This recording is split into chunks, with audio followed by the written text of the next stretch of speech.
Good afternoon. A good day of work out there. It sounds like they've got some similar weather to us, and we'll figure out as we get closer to the weekend what it looks like. Questions?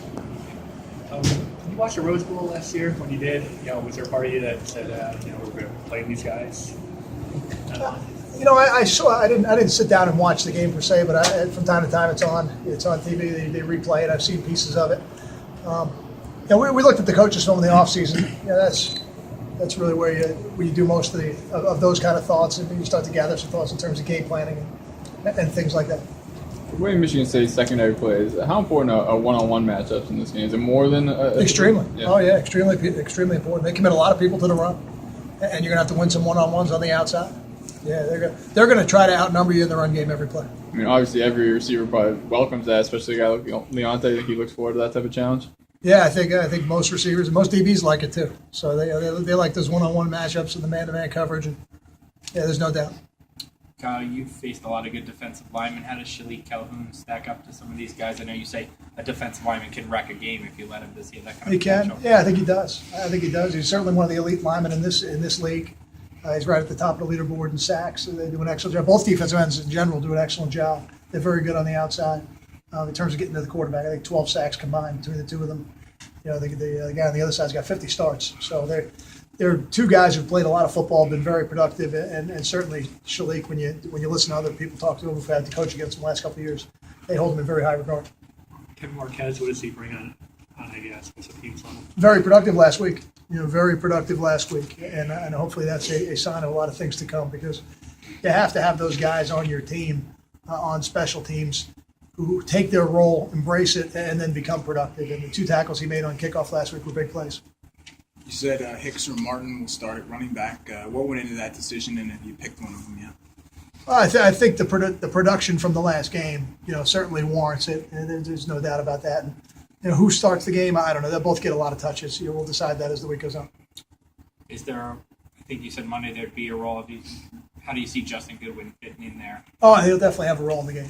Yeah, he'll definitely have a role in the game. I don't know if I want to talk about it in the media, but Justin's a good football player, and again, another guy who's been productive in his career. So, and we'll see what Desmond's status is as we go through the week. But there'll be a role for every healthy running back in this game.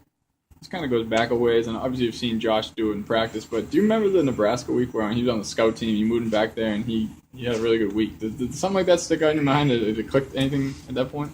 He had a good week that week. I didn't need to see that. I went down to Palmetto and watched him play last year in high school, and the game I was at, he returned a kick for a touchdown, had an 80-yard touchdown, and a couple other 20-yard runs. So we knew he was a very talented running back. That was never in question. Just a matter of what was the best thing for the team. And when we moved him to defense, we felt it was the best thing for the team. We moved him back, and we felt it was the best thing for the team. And every week, that's the only way you can make the decisions. What's the best thing for this team to be 1-0 this week? And this week it'll be with him at running back. If Nadir is doubtful if he can't go, how confident are you with the other three guys? I guess Clashing started every game, but the other two guys to step up and fill that second spot. Yeah, those guys have played a lot of football, and the same thing with DeLon. DeLon's played a lot of football, and he can always play corner for us if we need him to. So we're fortunate to have a lot of people there with experience. That'll help us on Saturday. How's the punting situation shaping up? If we played today, Joe Roth would be the starter.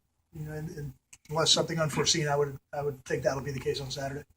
How has Dre Boggs kind of developed at corner as the years gone on? Because he looked like he was having a huge role at the beginning of the year. He battled some injuries, but now he's really being counted on again. The things we see are his ability to play within the system, to play in the scheme, to do more things. I think those are the things that you grow with as a freshman corner. And we saw it last year with Barnwell and Chaffee, and now they're in their second year, and I think people are starting to see the progress. And now with a guy like Dre, who's very talented, the more he can play within our system, the better he's going to get, and the more productive he'll be. I know you said guys don't necessarily feel the cold as much, but you think some of the Florida freshmen, it's a little bit of an eye-opener? I noticed Isaiah tweeted something out. I was a little surprised to hear that. He didn't say anything to me. I don't know. I think they get used to it in a hurry. I know this. The more you move around, the more you hustle at practice, the better you're going to feel. Any questions? Thank you.